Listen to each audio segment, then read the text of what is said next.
Muy bien, chicos. Empezamos el trabajo de hoy. Vamos a hacerle participar, como siempre, a los estudiantes. Muy bien. Ahí hay una imagen que nos parece conocida. Ya vamos a ver de quién se trata. A ver, Maiwa Olivo Justin. Tenga la bondad, lea el contenido de la lámina. Ya, buenos días, profe. La Buenas física tardes. clásica Buenas y la tardes. física moderna. Bueno, Eso, buenas tardes. Ya. te La escucho. física clásica o física newtoniana es una disciplina que se basa en las leyes básicas del movimiento sobre los objetos cotidianos. La física moderna nace en el siglo XX, con el nacimiento de la teoría general de la relatividad de Albert Einstein, cállate, y de la mecánica cuántica, conocida como la ciencia que estudia el comportamiento de las partículas a nivel atómico y subatómico. Bien, muchas gracias. Bien, como todos escucharon, la física puede dividirse en física clásica y física moderna. Tengan en cuenta que se empieza por lo clásico, o sea, recordando un poco la historia, ¿no? Y luego vamos a continuar con la física moderna o la actualizada, la que está en nuestros tiempos. Bueno, ¿cómo se hizo esta clasificación? En virtud de que en la primera parte, la llamada física clásica, hay un líder o representante de esta época que es Isaac Newton. Por eso a esta física se le llama también física newtoniana, ¿no? En honor a Isaac Newton. En términos generales, pues se ocupa de estudiar el movimiento de los objetos cotidianos. Si nosotros nos fijamos alrededor o a nuestro entorno en donde nos encontramos, muchas cosas están en movimiento y otras aparentemente en reposo, ¿verdad? Aparentemente. Pero hay discusión sobre eso. Nada está en reposo, todo se mueve. Aunque a simple vista no veamos que se mueven, se está moviendo.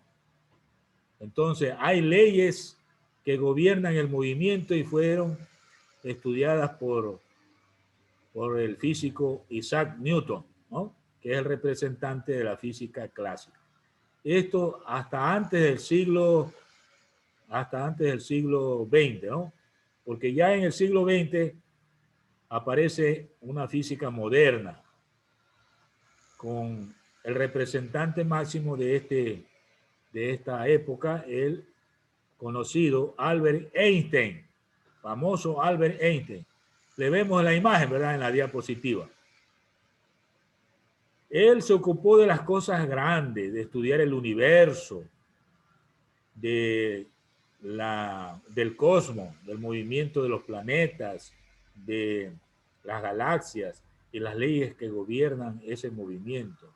Entonces, ya hubo que estudiar la velocidad de la luz. La luz, por ejemplo, sabemos que se desplaza o se mueve a una velocidad muy grande, de 300.000 kilómetros por segundo. Ay, ay, ay. A esa velocidad no llegamos con ningún vehículo sofisticado. En nuestro medio, pues los vehículos modernos, ¿cuánto llegarán de velocidad? No llegan ni siquiera a 200 kilómetros por hora. No digamos a 300.000 kilómetros por segundo que dice la luz. Entonces, Albert Einstein ya habló de la relatividad de las cosas. Dos personas en este campo pueden tener resultados distintos si hablamos de movimiento de los planetas, movimiento de los satélites o de cosas grandes, ¿no? Comparada con el movimiento acá de cuerpos pequeños en nuestra Tierra. Son relativamente raros, por eso habla de relativo. Personas que van a encontrar sobre el mismo experimento Si se habla de velocidades grandes como el de la luz, resultados muy distintos. El espacio y el tiempo son cosas que pueden fusionarse según el criterio de Albert Einstein, y hablamos del espacio-tiempo. Ahí también aparece el comportamiento de las partículas a nivel atómico y subatómico en la física moderna. Hay un representante ahí alemán, es el famosísimo Max Planck, ¿no? Que es el que estudió el comportamiento de partículas. Ahí se habla de física cuántica o mecánica cuántica, el movimiento de sistemas micro, ¿no? Mientras que Albert Einstein, sistemas macro, grandes. Max Planck, habló de cosas muy pequeñas a nivel atómico y subatómico. Ahí hablamos de una mecánica cuántica. Entonces hay dos cosas que sobresalen en la física clásica y la física moderna. En la física clásica, representante Isaac Newton. En la física moderna, representante Albert Einstein. Correcto, comentarios, veamos. Oña Davis, ¿qué me dice? ¿Qué me dice? A ver. Esto de aquí. Algo pasó.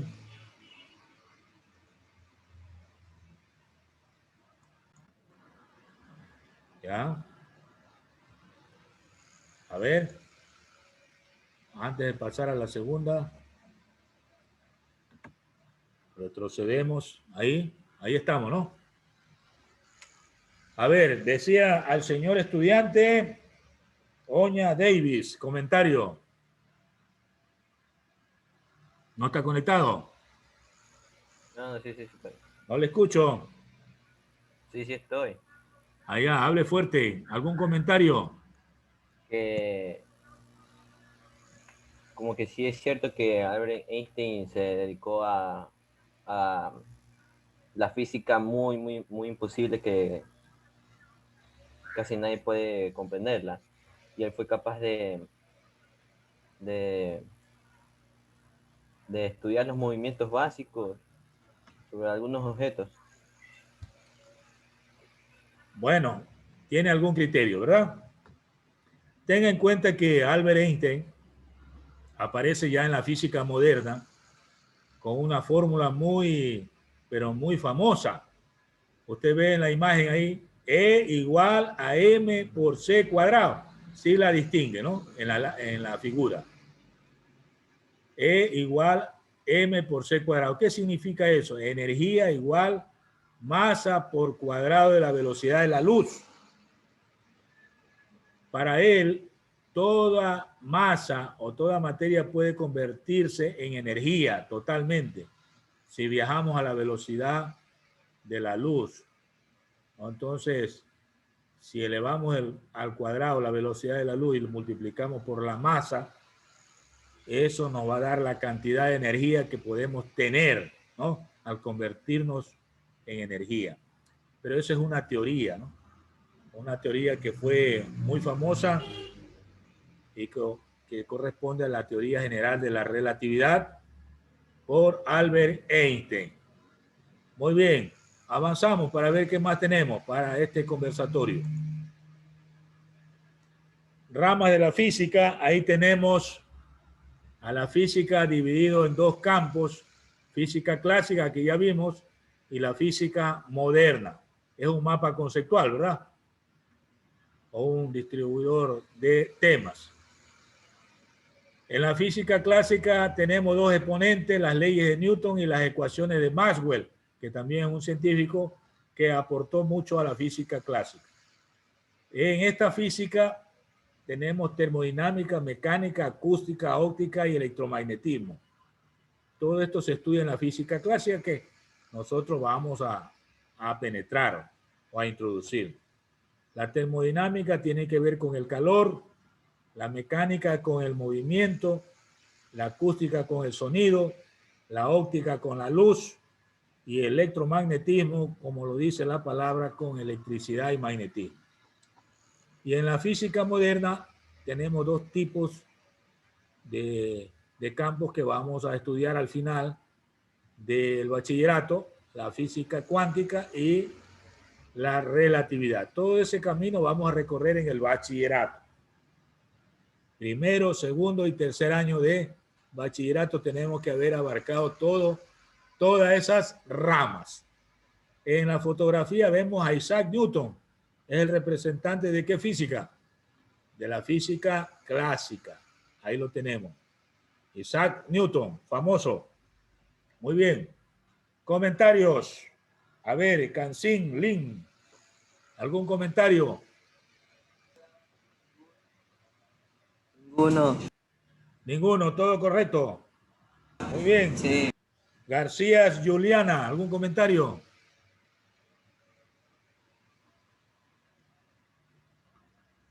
Sí, profe, Dígame. creo que sí.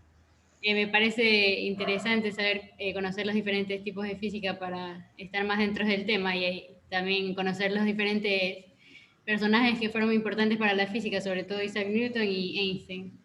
Ok, muy bien. Buena apreciación. Bueno, a todos les invito, y eso deben hacerle a ustedes, ¿no? Si les gusta la física, porque es interesante, ¿verdad? Conocer un poco de la información que nos da, por ejemplo, Google en Internet o alguna otra fuente física o virtual, de alguna cosa que a usted le nace voluntariamente conocer y discutirlo, ¿verdad? Entonces, hay muchos experimentos, muchas versiones o comentarios respecto a algún tema específico.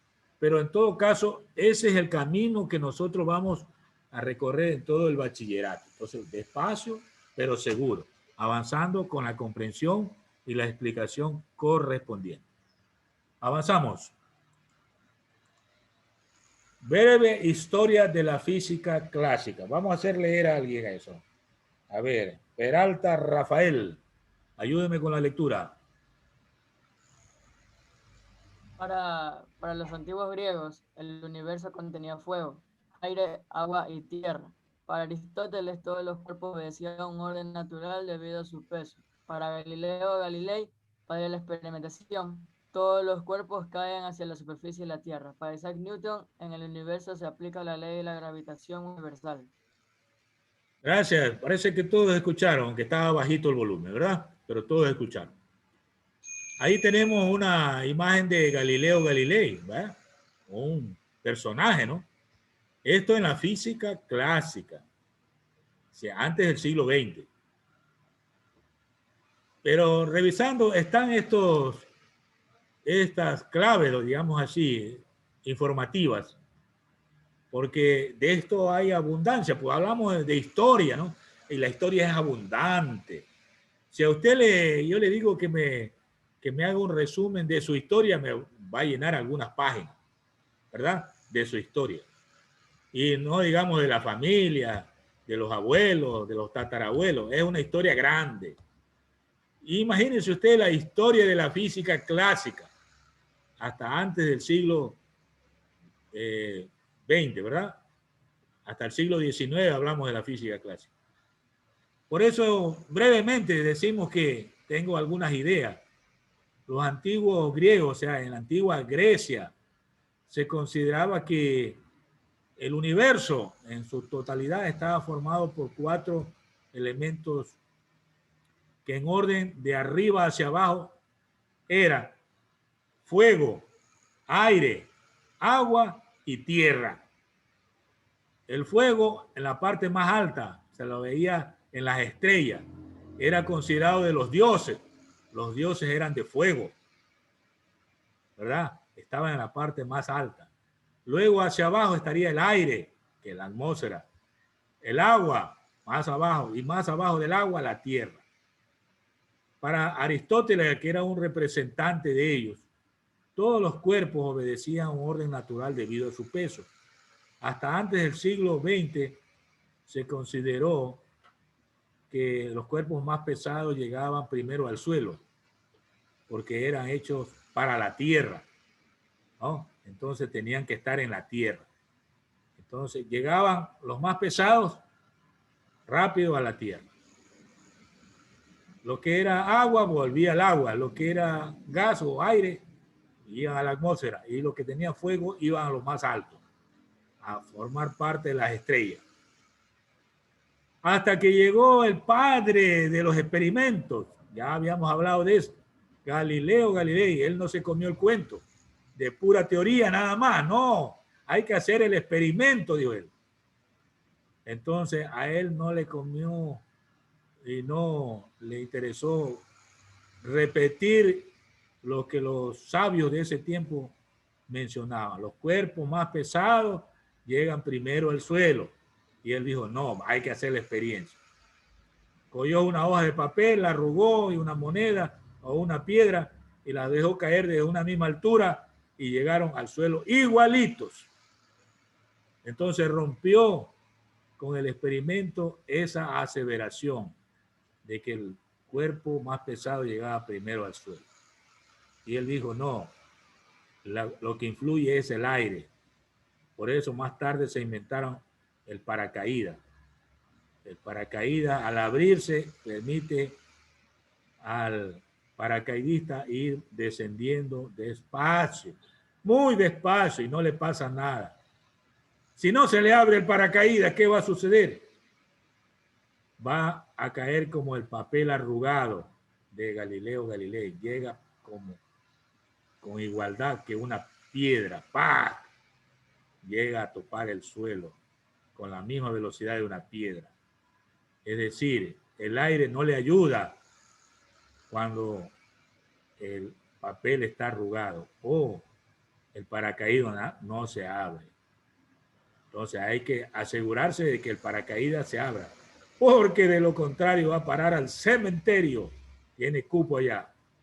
Bien, entonces el padre de la experimentación, no lo olviden, Galileo Galilei. Y más tarde aparece Isaac Newton, el famoso representante de la física clásica.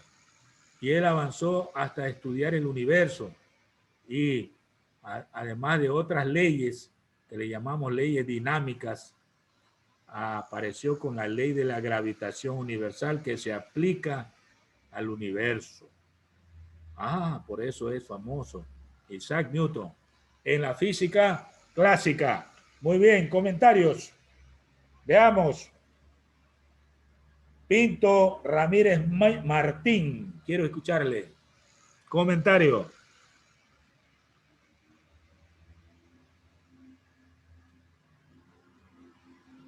¿Qué opino al respecto? O sea, me parece un tema interesante. Ajá. Muy interesante y me gustaría aprenderlo más a fondo. Claro, hubo un progreso, una evolución de las ideas, ¿verdad? Hoy día ya no se acepta, pues algunas cosas ya no se aceptan. Entonces hay que hacer primero la experimentación, estar seguro, ¿no?, de nuestra observación, de nuestro análisis. Eso vamos a aprender a hacer. Muy bien. Otro comentario. Carbo Leiner.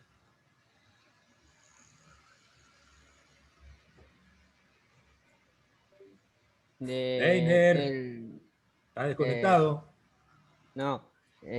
A ver, ¿algún comentario? El experimento que hizo Galileo Galilei me pareció muy interesante. Hace tiempo también lo había escuchado, pero se me había olvidado y gracias a esto lo pude recordar de nuevo. Claro, hay que refrescar, hay que estar siempre poniéndose al día en alguna idea, adelantarse a la jugada, como dice, ¿no? Ustedes, como dicen, todo positivo, hay que estar avanzando. Muy bien. Vamos a la siguiente lámina. Breve historia de la física moderna. Vamos a hacer leer a alguien. Franco Carbo Gabriela. Quiero escuchar su voz. Lea. La física moderna, también llamada física cuántica, es una disciplina académica. Puede levantar un poco el volumen porque apenas le escucho. La física moderna, también llamada física cuántica, es una disciplina académica que nace a partir del nacimiento de dos teorías, la teoría cuántica en 1900 con Max Planck y la teoría de la relatividad en 1905 con Albert Einstein. La primera a nivel micro y la segunda a nivel macro. Muy bien, gracias, sí le escuché. Ahí tengo yo la figura de Albert Einstein. Si usted quiere saber más de su biografía, es bueno que se meta, ¿no? A investigar. ¿Quién fue ese gran personaje? Él, de lo que yo sé, fue un profesor también, ¿no?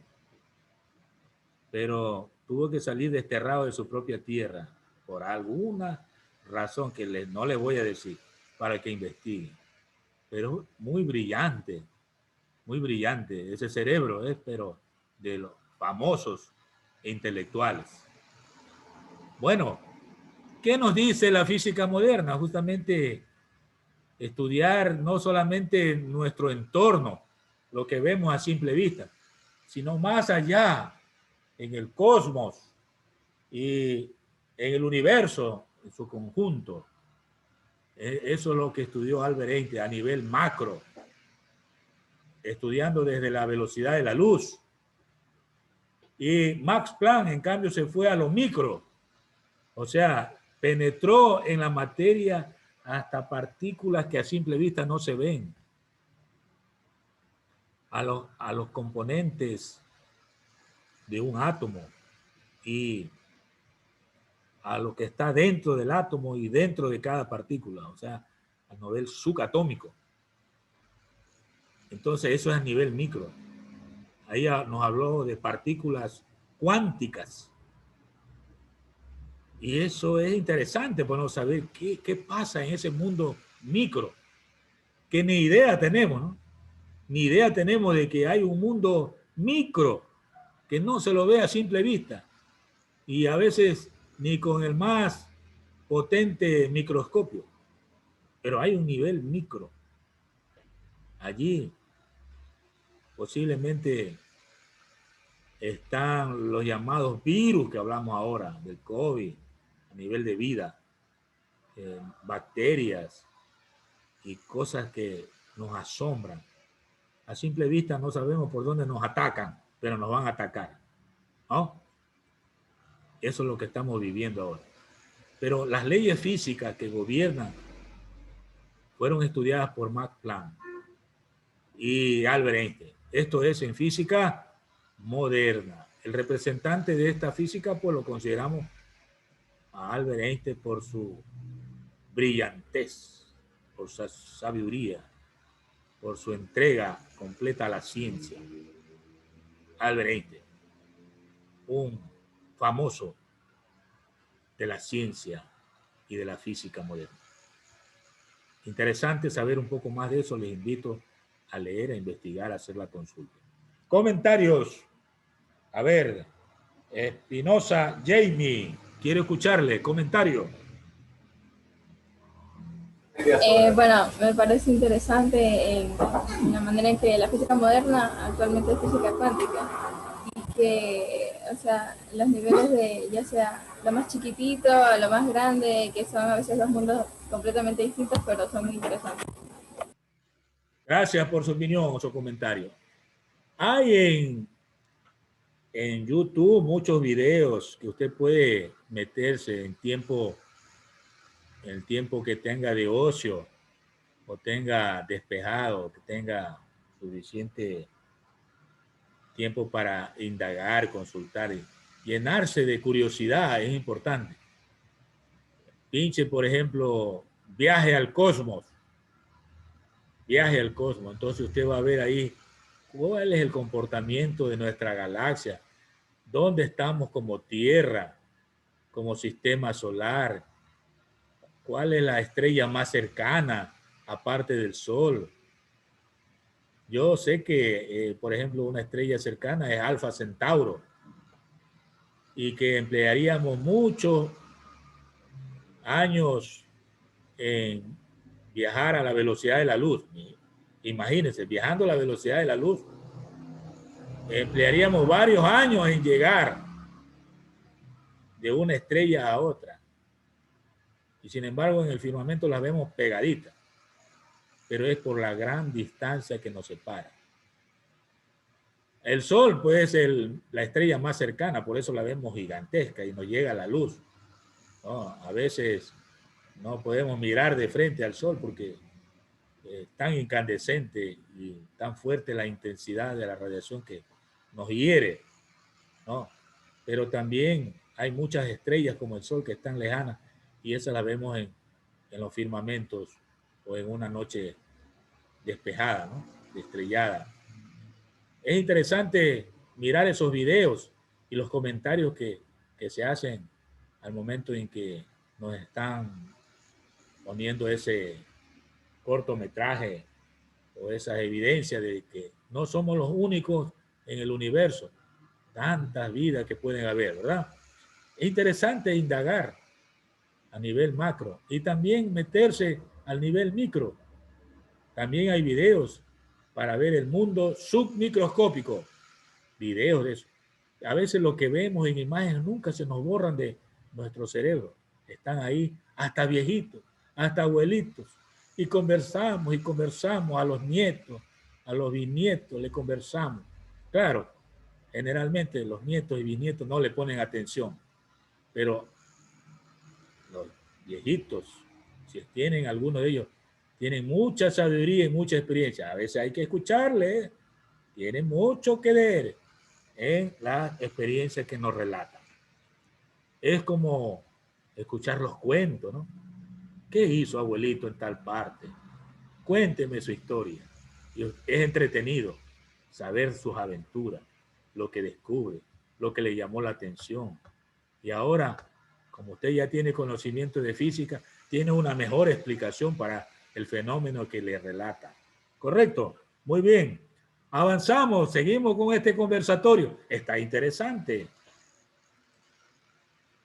Bueno, ahora ponemos en el cuaderno actividades en la clase. Vamos a divertirnos ahí. Vamos a contestar esas 4 preguntas. ¿Qué concepción tenían en la Grecia antigua del universo?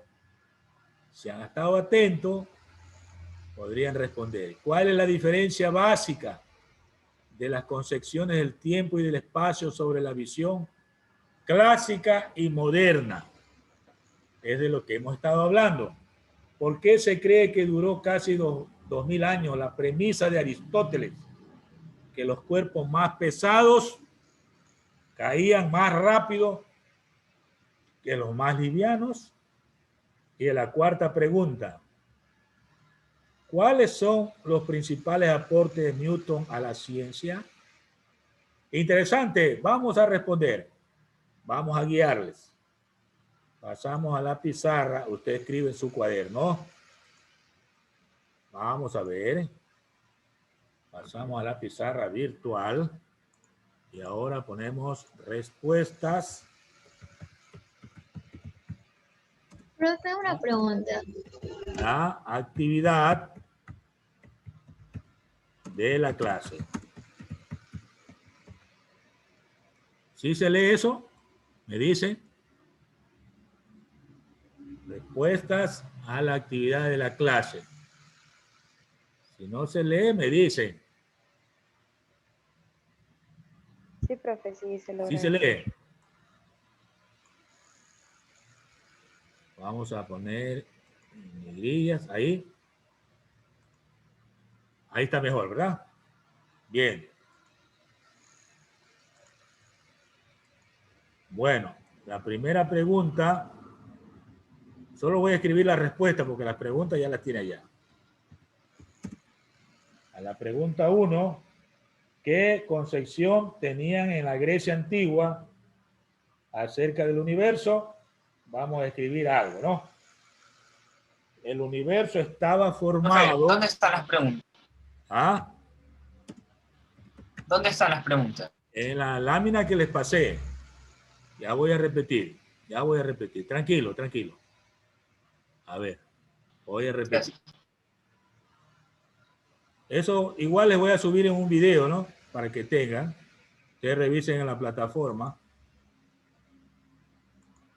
Esta es la pregunta. Ahí están las preguntas. ¿Sí las lee?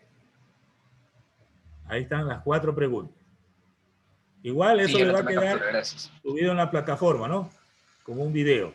Yo le voy a pasar eso. La primera pregunta, ¿qué concepción tenían en la Grecia antigua del universo? Ahí está, ¿verdad? Bien. Vamos a la respuesta entonces. Estábamos escribiendo respuesta a la actividad de la clase. Entonces, escribimos el universo. A ver, aquí me salté ya. Bueno, vamos a dejar un pedazo ahí. Porque como esa línea se perdió la secuencia. El universo estaba formado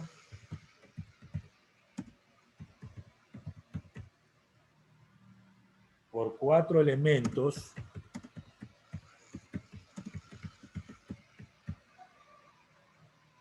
que formaban el cosmos.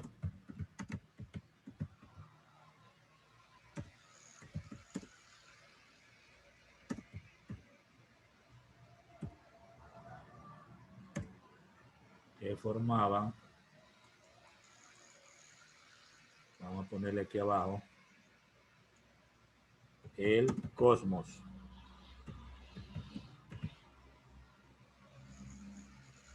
¿Cuáles son esos elementos? Fuego. ¿Qué más era? Aire. ¿Qué más era? Agua y tierra.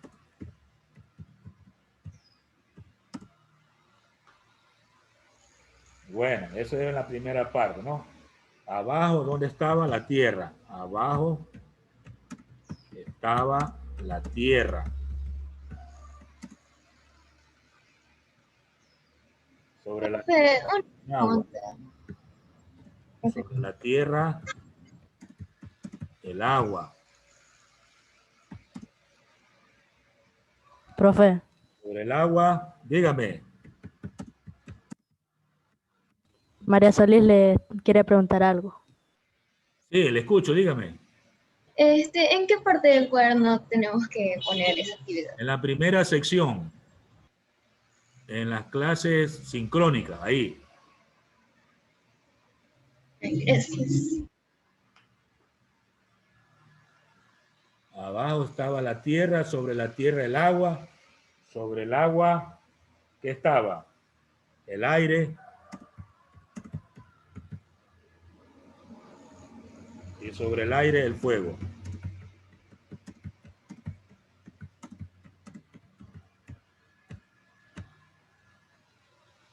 Bueno, ahí tengo la respuesta a la primera pregunta. Vamos a la segunda pregunta.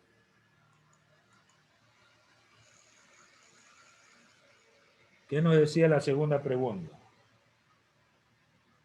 ¿Cuál es la diferencia básica de las concepciones del tiempo y del espacio entre la visión clásica y moderna? Entonces escribimos la respuesta. Visión clásica. Visión clásica. El tiempo y el espacio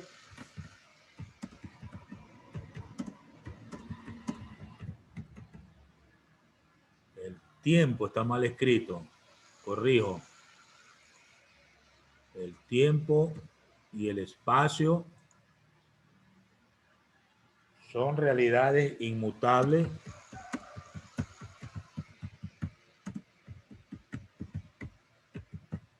son realidades inmutables e independientes. Esto es de la visión clásica, ¿no? De los observadores de cualquier objeto.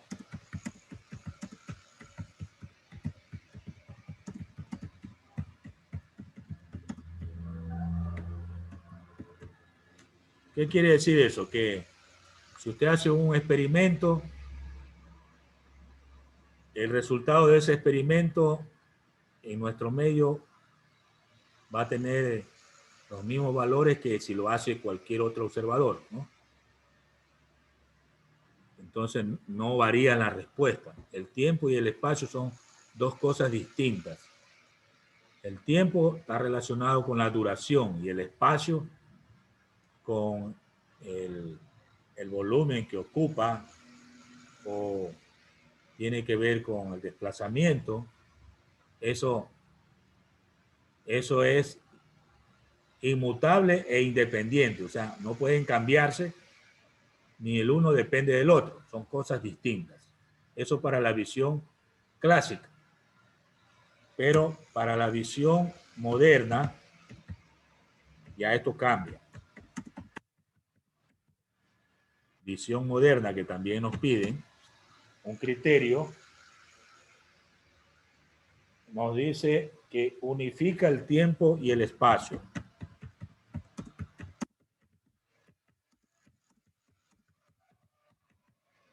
El tiempo y el espacio se unifican, donde las mediciones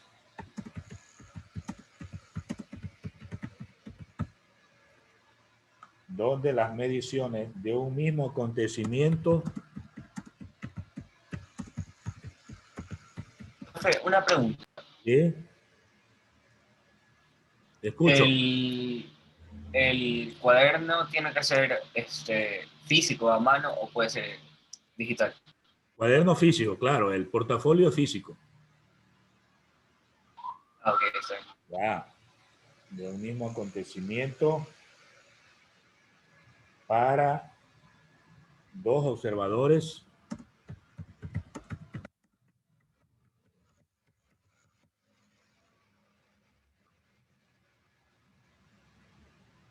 que se mueven a grandes velocidades.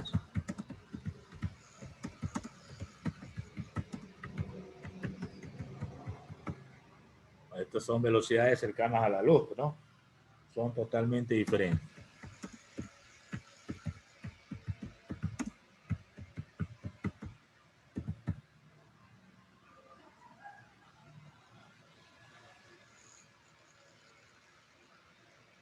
Bueno, ahí tengo ya la respuesta a la segunda interrogante.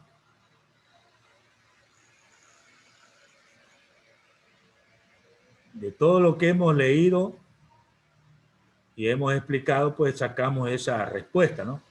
Hay una visión clásica y una visión moderna. La clásica está relacionada con la física clásica y la visión moderna está relacionada con la física moderna. Recuerde que en la moderna ya utilizamos velocidades muy grandes, ¿no? Entonces, para dos observadores, las respuestas van a tener diferentes resultados. No ocurre con la visión clásica, que para cualquier observador tiene la misma respuesta, porque las velocidades que se ven son acordes a lo que cotidianamente se puede apreciar como una velocidad normal, ¿no? Bien, entonces espacio y tiempo son dos cosas distintas, mientras que en la visión moderna ya el espacio y el tiempo se unifican, porque tenemos velocidades muy grandes. Muy bien. Vamos a la tercera pregunta. Tercera pregunta, ¿qué decía? A ver, revisamos. Revisamos porque nos perdemos un momentito para saber de qué se trata, ¿no? A ver, decía la tercera pregunta. ¿Por qué se cree que duró casi 2000 años la premisa de Aristóteles que los cuerpos más pesados caían más rápido que los más livianos? Ahora sí, ya tenemos clara la pregunta. Ahora vamos a la respuesta. Entonces paso a una siguiente página en blanco, otra pizarra,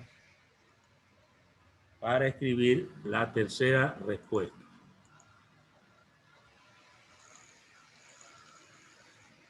Entonces tengo yo tercero,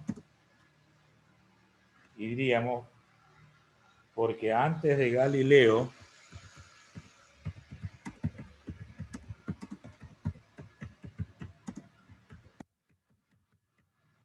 antes de Galileo Galilei no se practicaba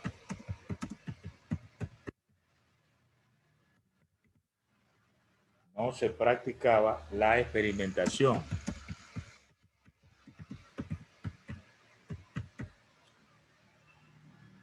Y se creía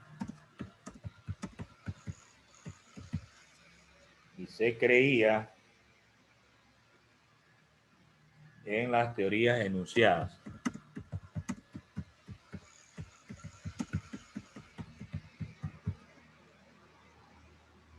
Por sabios como Aristóteles.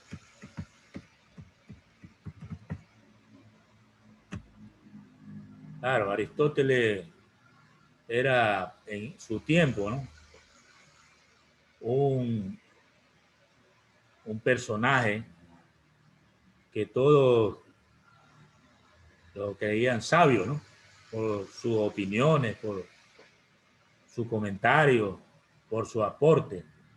Es un filósofo, ¿no? Pero él no era como Galileo, un experto en hacer experimentos, prácticas, ¿no? Solamente razonaba para su forma de ser en forma lógica. Por eso hay una lógica aristotélica, ¿no? En filosofía van a ver mucho de Aristóteles. Seguramente ustedes van a acordarse de eso. Bueno, ahí tengo la tercera y vamos para terminar la clase respondiendo a la cuarta pregunta. ¿Cuál era la cuarta pregunta? Los principales aportes de Newton a la ciencia. Veamos qué podemos escribir ahí. La cuarta respuesta, ya habíamos dicho que era Newton, era el representante de la física clásica. Entonces podemos decir que el aporte, está mal, el aporte de Newton está en las tres leyes dinámicas de la mecánica clásica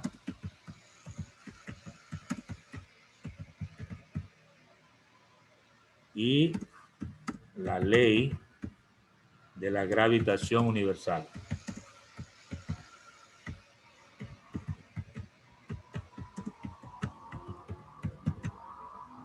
Y la ley de la gravitación universal.